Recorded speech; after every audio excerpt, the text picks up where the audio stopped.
Welcome to the Kielder Observatory podcast, coming to you at the end of November 2021 and in towards December. I'm Ian Brannan, and joining me, as always in this episode, is the Director of Astronomy and Science Communication at Kielder Observatory, Dan Pye.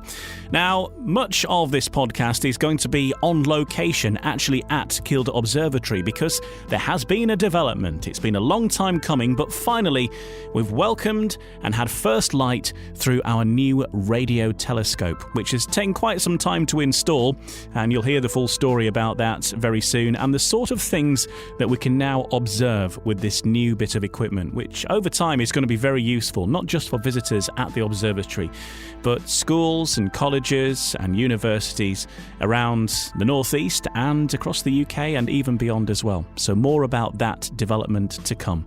First of all, Dan Pye joins us to take a look at the things that you can look for in the night sky over the coming weeks between now and the end of the year.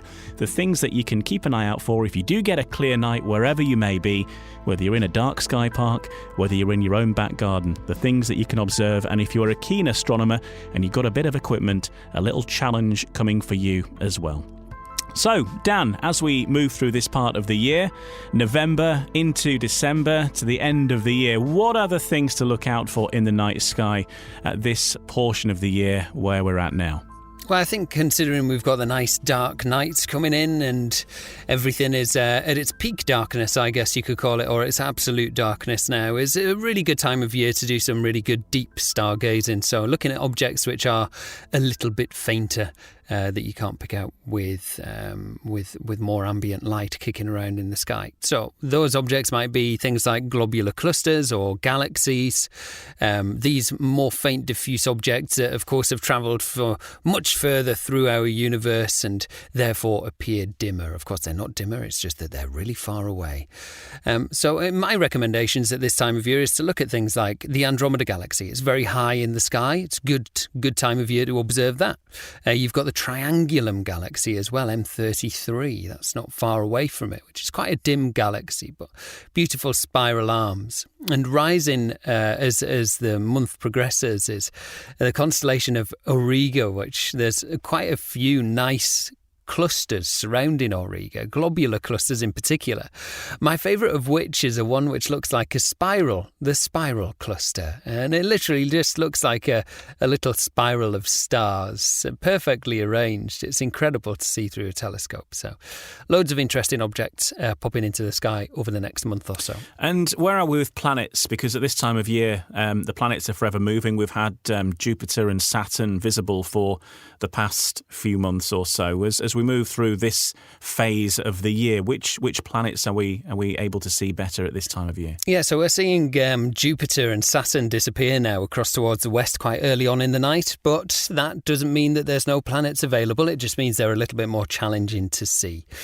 So after sunset, at the moment, you've got the planet Venus right quite low down on the horizon, but you can see it just after sunset, a really bright star across towards the western skies. And that bright star is the uber-reflective atmosphere of Venus. Venus has a really dense, cloudy atmosphere. We can't see its surface because of this really thick, dense cloud that surrounds it. Of course, cloud, all of those little atoms and molecules we know are very good at reflecting light in our atmosphere. There's no exception on Venus. Venus is mega reflective. So we end up with super bright star in the night sky. Some people call it the evening star. That's what it was referred to as for millennia prior to its discovery as being one of these planets. Also, we've got, as the month progresses, we'll start to see Mercury maybe come back into our visibility as well as we start to stretch into the start of next year. But if you've got a telescope, then there's two planets which we can see with our telescope at this time of year. And they're in quite a nice position as well. We've got Neptune and we have Uranus as well. Of course, they are very far away. We're talking into the billions of miles now. So that means when you look at them through your telescope, they are going to look like another star, but they may differ in colour. For example, with Uranus, it looks turquoisey, and you can tell it's kind of a little bit puffier than some of the other stars as well. I quite like to look at it because The thing is with Uranus is the first ground-based image that we had of Uranus was that it was a very boring-looking turquoise blob. And then we sent missions out to deep space, which were able to take high-resolution images of Uranus. And sure enough, when we got that data back for the first time, everybody got excited and thought, we're going to get a high-resolution image of this stunning planet. And it turned out that it was a featureless turquoise blob. So it is a very underwhelming planet, even if you're right next to it. But that doesn't take away the fact that it is probably one of arguably the most interesting in our solar system, because it's tumbling on its side instead of upright as the rest of the planets may be. And there's some news about Uranus, I noticed the last few days, about how the moons, its biggest moons, might have oceans beneath what currently are quite icy shells. But beneath that, they think that there's enough radioactive heat to maintain deep liquid oceans that could be detected by future spacecraft. And these are on the two biggest moons of Uranus, Titania and Oberon. I think I pronounced those right, hopefully. And they reckon that there might be some oceans lying beneath there, which is exciting, isn't it? Because, look, the search for water, of course, or the search for liquid is something that we're interested in terms of looking for signs of life as well. Yeah, absolutely. I love the names of the moons of Uranus as well. Of course, they're all named after Shakespearean characters. So that's quite a cool little feature to have all your moons named after Shakespearean characters. That's nice.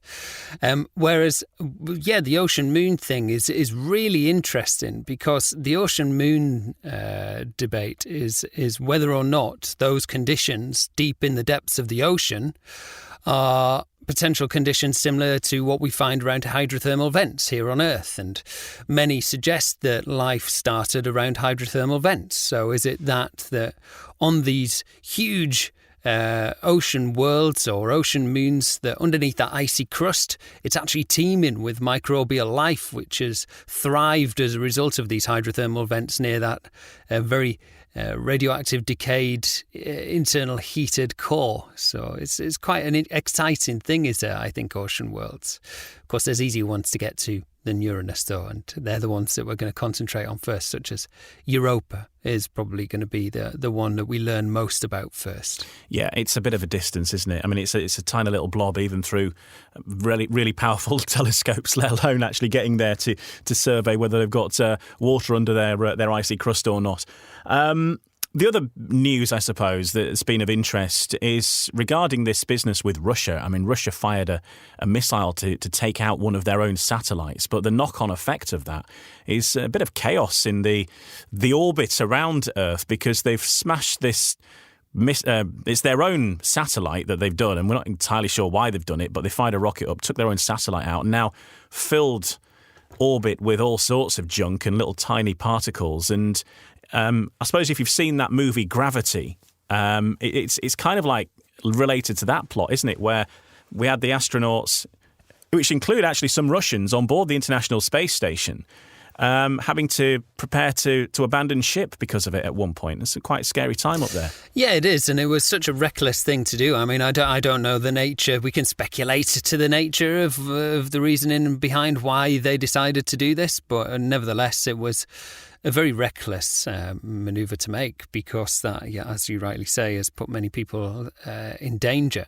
And all it's done is present further issues for potential projectiles which could disturb other satellites in orbit as well. One of our biggest issues right now, and one which is very controversial, is the amount of space debris that we have orbiting around our planet, and the impact that has on other satellites and our ability to be able to communicate globally, and also the potential hazards that poses for sending rocket ships out into the rest of the solar system as well, because we have to avoid all of this debris.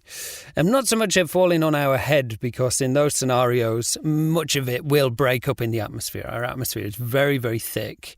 And when things are doing 17,500 miles an hour and plummeting through the layers of our atmosphere, they reach a region called the mesosphere, where things start to get very, very dense. And in that region, that's where the real external heating happens. it can reach temperatures of 2.5 to 3,000 degrees Fahrenheit. And with this material, it's most certainly going to disintegrate, probably. So it's not so much of an issue for us down here on the ground level, but satellites falling out of the sky kind of thing, but it's more the stuff that's in orbit, such as the space station, other satellites, and the ways of being able to leave the planet being impacted by that as well. And the thing is, it's not just about the big objects either. The slightly smaller objects, even stuff like flecks of paint. You might think, well, what can something a couple of millimetres do? Well, actually, it can puncture a hole in a solar panel in a second, because these objects are travelling faster than bullets.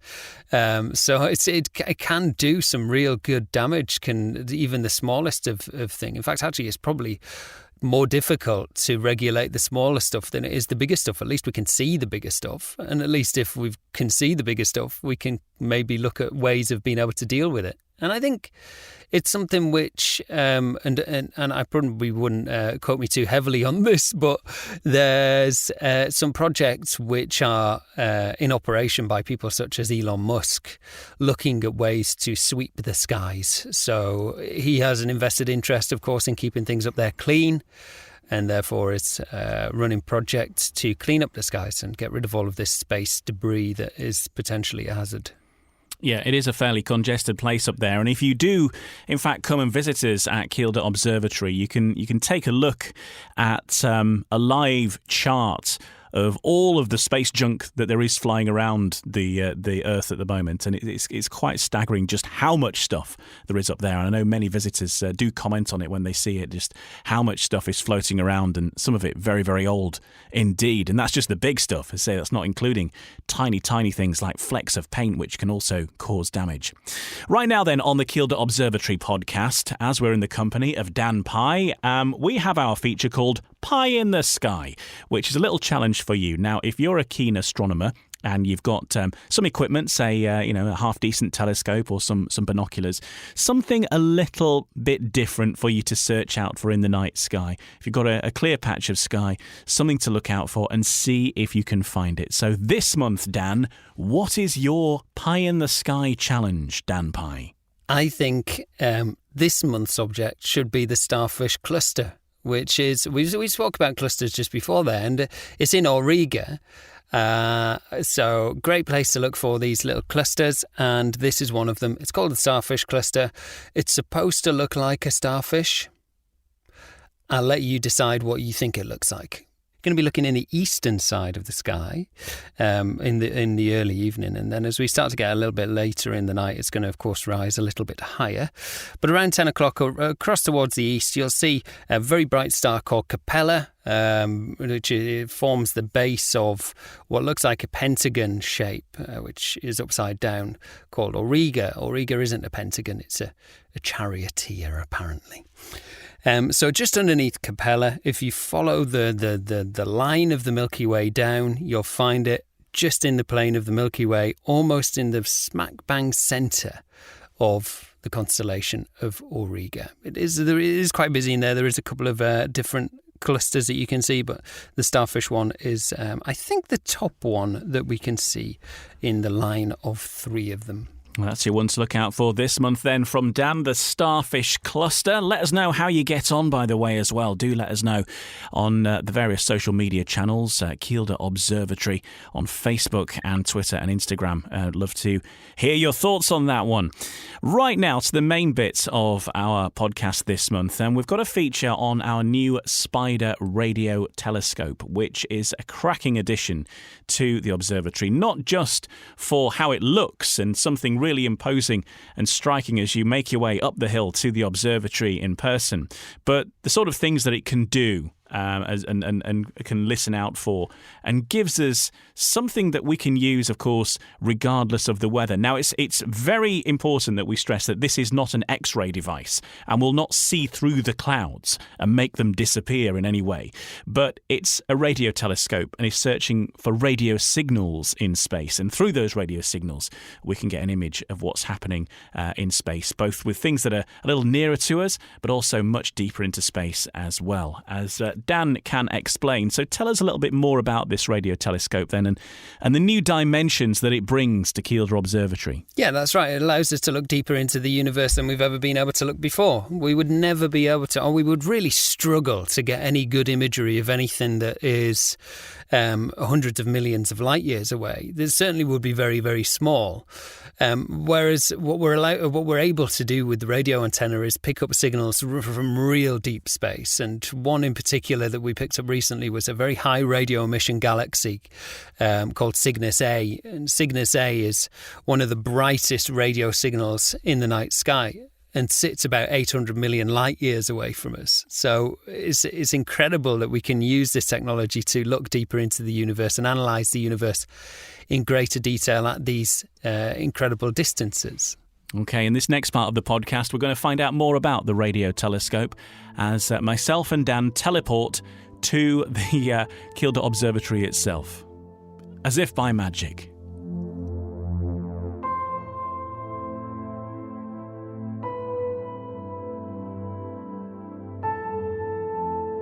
We're in your natural habitat here. We're on the observatory, on the sun deck. On the observatory. Yeah, it's funny you should say that because it is actually designed to look like a ship sailing off into the night sky, and it's supposed to give you the feel of being on a ship and coming on board a journey when you come to the observatory. So, well, to be fair, it's more stable than most ships I've been on, and that has to be a good thing. You should see it in 100-mile-an-hour winds. Yeah. Well, not that we get that many, but...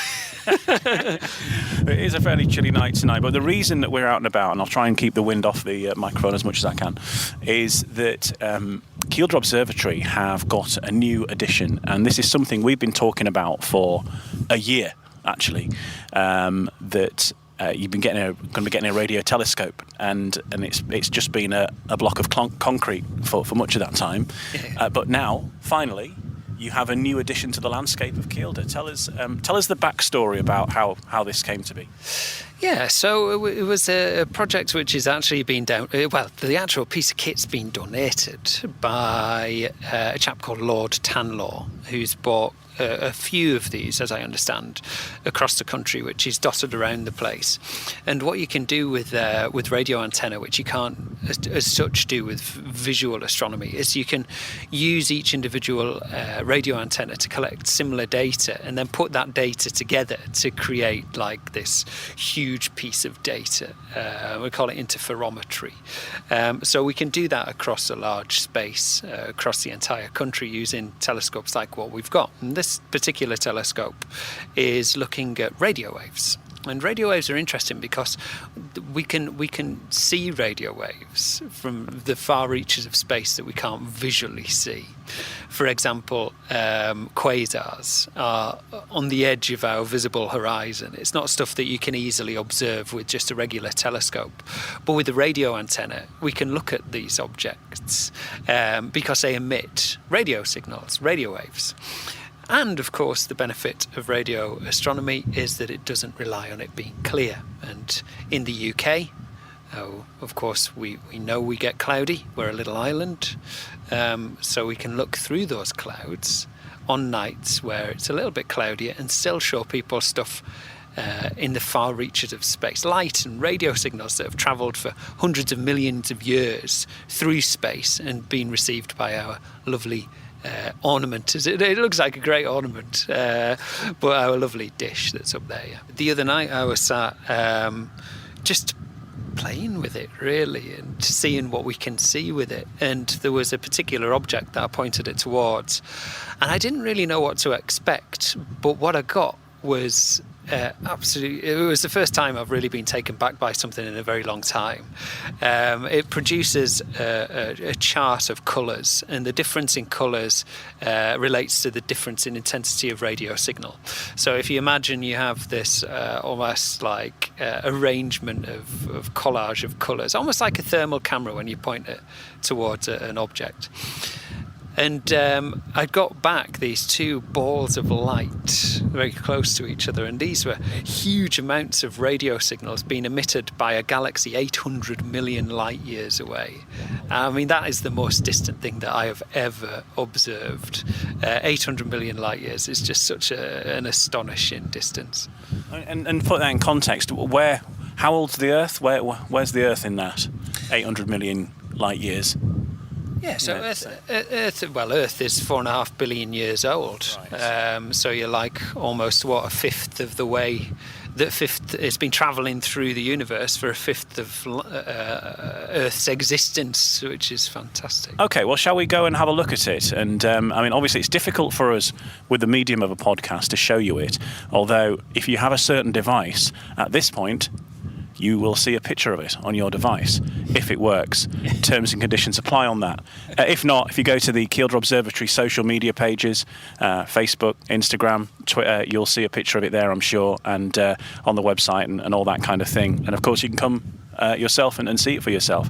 Let's go and have a look and make some noises. Beep, beep, boop. So we're currently underneath the radio telescope and it's moving. Where's it pointing? It's pointing at the moon at the moment.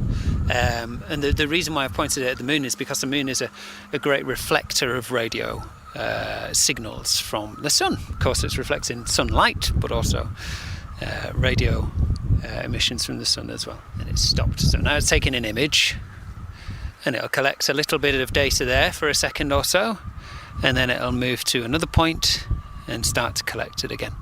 So Dan, now we're actually inside out of the wind, and we're looking at the screen now. Yeah, I think this is one of the most sciencey screens that you could come into contact with at the observatory. It's like, this is mega science. Look at those graphs and things and colours. In terms of hard science, we can look at the sun, analyse the sun. We can look at gas clouds, hydrogen gas clouds, analyse those. We can look at the hydrogen in our Milky Way, measure the rotational speed. There's a few basic things that we can do, but there's a few additional things that we can do with it, which isn't the norm, isn't stuff that I guess we would stereotypically think about when we think about a radio antenna and what it can do. It has the capability of being able to tune into satellite radio frequencies, so we can look at satellites, we can look at other sources of radio frequencies or radio emissions, things like black holes, quasars, supernova remnants as well, which are always quite interesting. In fact, the supernova remnant, the Crab Nebula, was the first one that we took with this, and it seemed apt to do so because it's one of the most famous radio frequencies, or one of the most famous discoveries in radio frequencies, I guess. The Crab Nebula is awesome. It was the first pulsar discovered by, of course, Jocelyn Bell Burnell. The funny thing is with that actual thing is it's been discovered a few times. So it was witnessed by Charles Messier in the 1700s. Charles Messier was a comet hunter. And he when he was observing the sky, he found some objects which he thought were comets, but they stayed in that one position all the time. And so they were kind of a little bit of a vexing distraction for him when he was looking at the sky. So he started to make a catalogue, which we now refer to as the Messier catalogue. And this is where these M numbers come from, M1, M2, M3, all the way up to M110. And M1 is the Crab Nebula. And it's because when you see the Crab Nebula through an eyepiece, it does kind of look like it has a bit of a tail to it. It's a cloudy tail type thing. So he wrote about that in the 1700s. Then a few years later in the 1800s, an astronomer in Ireland called William Parsons had a really big telescope, a big 72-inch telescope that he built in his back garden, which was 3 stories high. You know, sometimes astronomers go a bit crazy with their kit. This guy did, and it's still there today, and you can go see it. It was the world's largest telescope at the time for about 50 years, and he turned his telescope towards this patch of sky that Messier had referenced, and also that was written about in Chinese observations from around about 1054 AD. And what the Chinese had seen essentially was a big bright star that appeared in the night sky but was also visible during the daytime, and it was super bright and then started to diminish in brightness and then disappeared over a course of a few months. Of course, 1054 AD, you would write about that. And so they did. And so he turned his attention towards that patch of sky that they referenced and the patch of sky that Charles Messier was talking about. And what he saw was what he described as looking like a horseshoe crab. Now, the horseshoe crab must have been everywhere at the time because it was only discovered a few years prior. So he referred to it as the Crab Nebula, and that's where it gets its name from. Then fast forward time a little bit further into the 1900s, mid-1900s. Jocelyn Bell Burnell is doing a PhD and switches on her antenna and receives this periodic radio signal, which turns out to be a pulsar. And it was the Crab Nebula again. It was the pulsar. Do you think that radio astronomy probably will be the way that we find other life? I think probably not, and I think that's purely because of the way that we've evolved, or our view on the universe has evolved, really. Particularly with new kit like the James Webb Space Telescope and stuff like that. That gives us ways of being able to analyse the composition of atmospheres around planets, which is a huge deal, particularly when we're talking about looking for life. But what I find interesting about radio astronomy in that context is that it's always the one which has been referenced as being, oh, look, we found a signal that we don't know where it's come from. The little green men signal or the wow signal, whatever that might be. These things have always been attributed to the search for extraterrestrial life, and I think that's really interesting.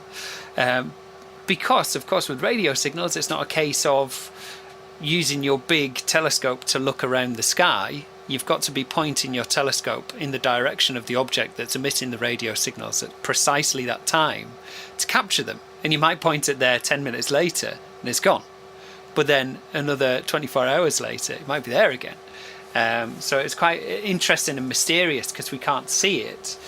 It's a dark art, I think, radio astronomy. But one that you're learning quickly. Yeah, I guess so. Yeah, I guess. And for obviously beyond just visitors and yourselves here at the observatory at Kielder, that this all in good time and so on will be a facility that can be used as part of the outreach programs as well. For example, schools or universities and places like that might be able to access some of the data that it can see and be able to sort of do their own investigations and experiments and research into space in however they need. Yeah, absolutely. That's one of the main focuses with it. Really, is to allow people away from the observatory access to the radio telescope. Remote access is now within our capability, so we can offer that to universities and we can use it as part of our school program. What we're doing now is mapping the moon during the daytime. We've got the sun out if we're teaching in a school. It's reasonable to say that we can start imaging the sun using our radio antenna during the daytime. And that'll produce a lovely orb of light in the middle of our map and such, and then we can start to talk about the way that different sources of light around our universe, which we talk about quite heavily in schools. Actually, we talk about the electromagnetic spectrum quite heavily, so it gives us a way of being able to physically demonstrate that as well. It's interesting though, because radio astronomy, other than of course Jodrell Bank, it's not really a massive part of the science communication. We don't talk about it much. We've got films about it, of course. Contact, heavily radio astronomy related film. GoldenEye, it's not really a radio related film, but Arecibo's in it, so that ticks a box. But it's not something that is particularly in the public eye. It's learning about radio astronomy. So that's going to give us a really interesting thing to talk about, I think, that other people aren't talking too much about.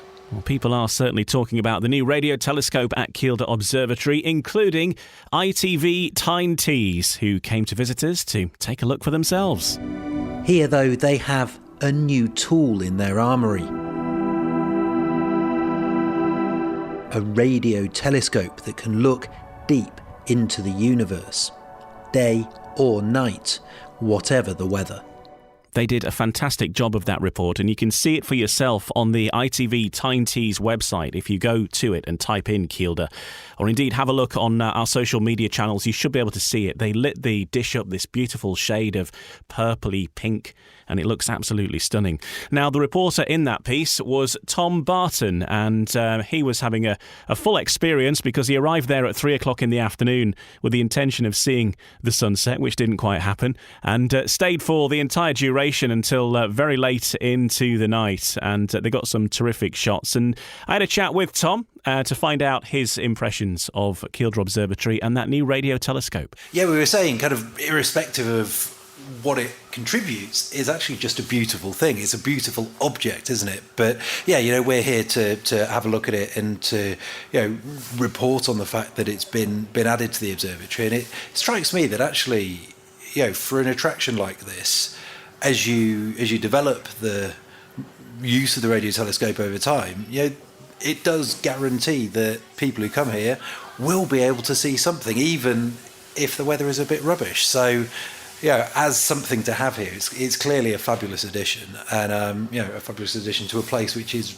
rightly kind of admired, across the region and across the country. So your overall impression of the night sky this evening, because we are able to see the stars and all that kind of thing, and I think they are sort of twinkling much more brightly now after a damp start, but it's cleared up just perfectly, hasn't it? Yeah, absolutely. We were here very early today. We came up about 3:30 because we were hoping to film the sunset, which we filmed it getting dark in the rain, but in a way that helps tell the story, doesn't it? Because the part of the point of this story is the fact that this radio telescope does allow you to see something even when the weather's not great. But after a very, very wet and rainy and windy and grim start, the skies have cleared, and it is just stunning out there. It really is.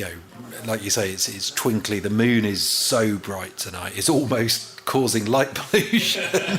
But the stars are stunning, and I've not had a chance yet to actually have much of a look through a telescope because we've been busy. But even just with the naked eye, you can see so much. It's incredible. That's Tyne Tees news reporter Tom Barton, who came to Kielder Observatory just earlier in November to take a look at the new radio telescope, and you can see that report on the Tyne Tees website. If you search for Kielder Observatory, it will undoubtedly pop up, and you'll know which one it is because the radio telescope is the main image, and it's all like a pinky purpley colour. It looks absolutely stunning. So do have a look at that if you get a chance. And that brings us to the end of the Kielder Observatory podcast for November and the start of December. Enjoy the night sky. There's lots to look out for, and we'll be back soon with another update in December of the things that are going to be happening as we head in towards the new year.